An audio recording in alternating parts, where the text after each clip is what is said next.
كان في منتج كانت حصته السوقية العالمية أكتر من 40%، وكان بيتمناه المشاهير وأصحاب البيزنس وأي مدير شركة أو حتى رئيس دولة، وكان بيتباع منه أكتر من 50 مليون قطعة في السنة.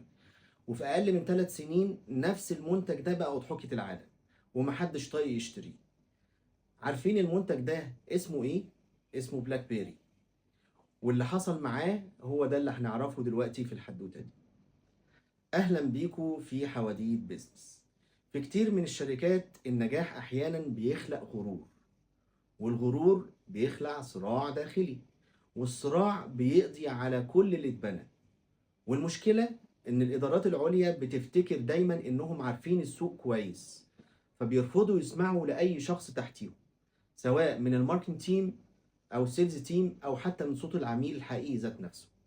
وللأسف اللي بيتسمع في الآخر هو صوت الأنا، الإيجو، بس مش صوت السوق. شركة بلاك بيري الكندية كانت في أوائل الألفينات رقم واحد في العالم في مجال السمارت فونز. رجال الأعمال ورؤساء الدول والمشاهير كلهم كانوا بيستخدموا البلاك بيري، وكان وقتها البلاك بيري بيتميز بحاجتين محدش قدر ينافسها فيهم. الحاجة الأولانية اللي هي السكيورتي، الحاجة التانية اللي هي ميزة البي بي ام اللي كانت وقتها ثورة في المراسلات. بس في 2007 اقتحمت شركة أبل السوق وأعلنت عن آيفون وغيرت شكل السوق بالكامل. وقتها الماركتنج تيم في بلاك بيري بدأ يحذر: يا جماعة، السوق بيتغير والناس عايزة تاتش سكرين وكاميرات وحوارات وتجربة مختلفة. بس كان رد الإدارة دايما وقتها: احنا بنبيع كويس جدا يا جماعة، ومفيش حد هيقدر يوصل للي احنا وصلنا له. وهنا كانت الكارثة الكبرى. شركة بلاك بيري دخلت في صراعات داخلية ما بين قسم بيحاول يطور في المنتج، وقسم شايف ان احنا فوق التطوير، ومديرين كبار بيحموا مصالحهم الشخصية. ولما جت لحظة القرار للأسف ما كانش فيه قرار، والسوق سبقهم والعميل اتغير، وهم لسه متخيلين انهم على القمة. وفي سنة 2013 أعلنت بلاك بيري رسميا إنها خسرت المنافسة وسحبت نفسها من سوق الموبايلات. وراحت ملياراتك يا صابر بسبب غرور إداري وعدم استماع لرأي الفريق.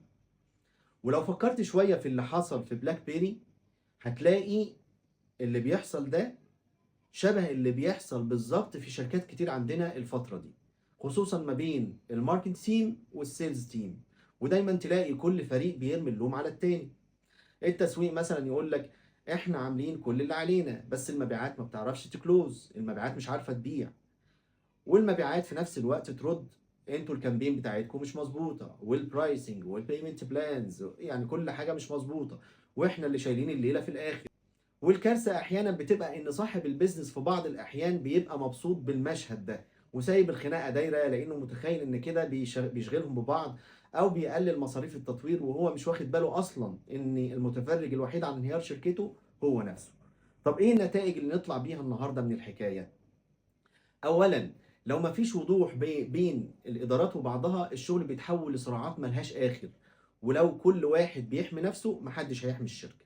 اتنين، الادارة اللي مش بتسمع لفريقها هتسمع صوت السوق وهو بيقفل ابوابه عليها، لان المنافسة مش بتيجي من بره الاول، المنافسة دايما بتبدأ من جوه التيم.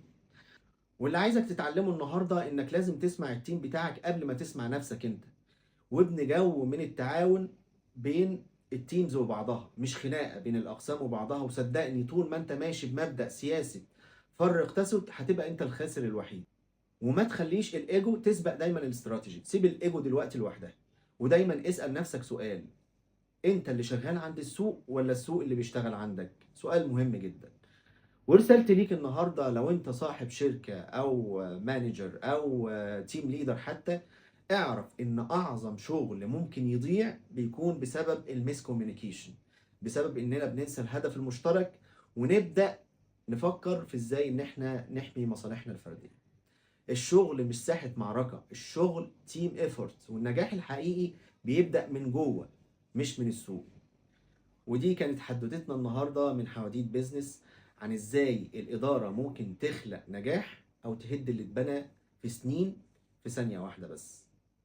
لو عجبتك الحدوته اعمل لايك وشاركها مع حد ممكن يستفيد، واكتب لي في الكومنتات تحب الحدوته اللي جايه تكون عن ايه، ومين عارف يمكن تكون قصتك انت المره اللي جايه. يومكم جميل.